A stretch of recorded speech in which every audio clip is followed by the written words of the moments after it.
Did you know that the root of the word ruminate comes from the process of cattle's digestion?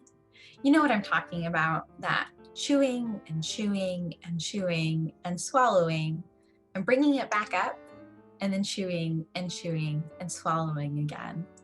So for cattle, this is a really important process in their digestion. But when we use rumination to refer to the mental processes of humans, it's not always so helpful, right? Now we're talking about the ways in which we think and we mull on these thoughts and set it aside and bring it back up and mull on it all over again.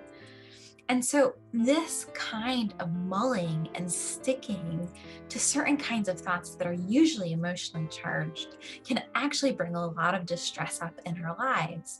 Some people refer to this as stewing, some people refer to this as fixating, but the root of this is getting really caught up in these sticky, again, emotionally charged thoughts. And ruminative thoughts can have this ratcheting up effect where they kind of gain in speed and energy to the point that it's hard to disconnect or to reverse that line of thinking. So beyond this kind of initial distress, we also know that rumination can have negative impacts on concentration. So it's hard to attend to things in front of us when we're getting distracted by these really charged ruminative thoughts. It can also impact decision making because what happens is we get stuck in one way of seeing the world, and it makes it difficult to practice flexible thinking strategies. And it's probably not surprising that this kind of ruminative thinking can also impact our behaviors.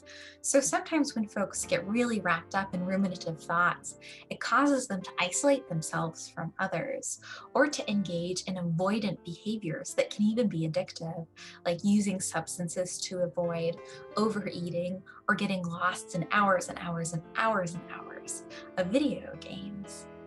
And so I think it's important that we're thinking about rumination and thinking about what we can do to disrupt those ruminative thinking cycles. But to get there, I want to talk a little bit more about what rumination is and how we can catch it as it's happening. And to make my point, I want you to do an exercise with me. Okay, I know you probably don't want to. You can even just watch me, but I suggest you do it too.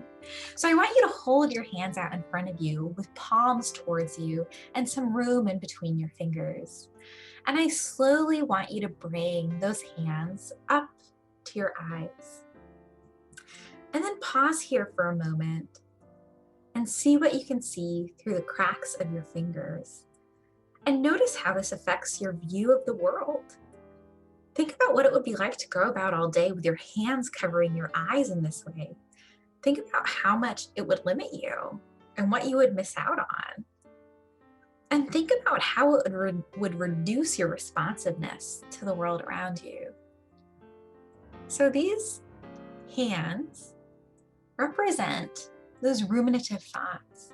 So what happens with rumination is we get so used to seeing the world from our thoughts that they almost melt into our periphery. But in reality, they are obstructing our view of the world, and they make it hard to get a full perspective on what's going on around us.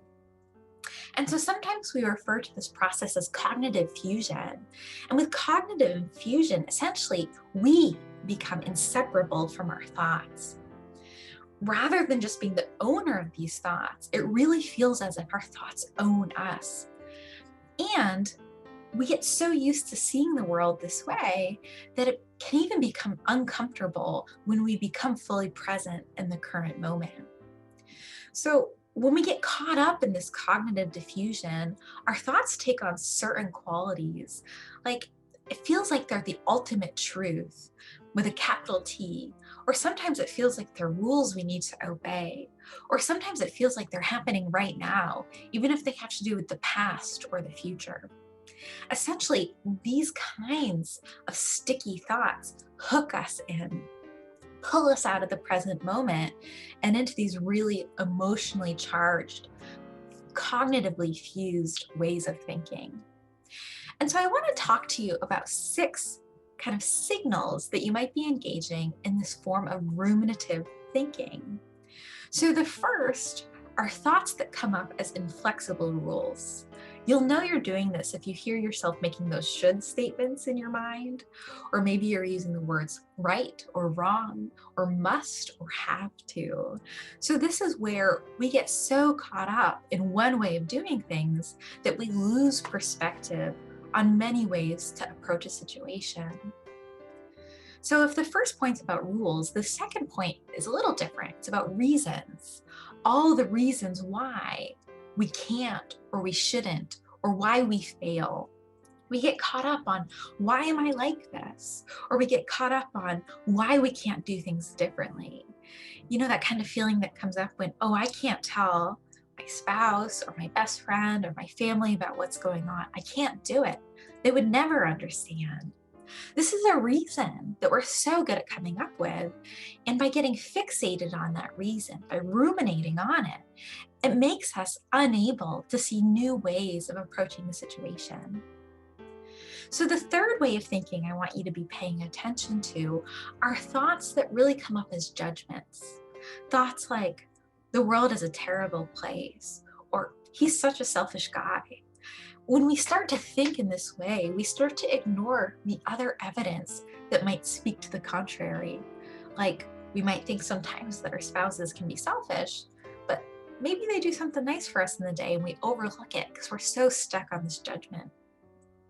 Similarly, the fourth way of thinking is labeling, especially the negative labels that we can put on ourselves.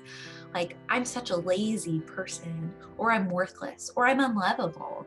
When we use these labels in a very similar way, we get fixated on this one aspect of ourselves rather than looking at all of our strengths and all the beauty within us. Now, the last two kinds of thinking I want you to pay attention to have to do with a very similar idea, and it has to do with the past or the future. So sometimes we get caught up in thoughts in the past that really, they're sticky.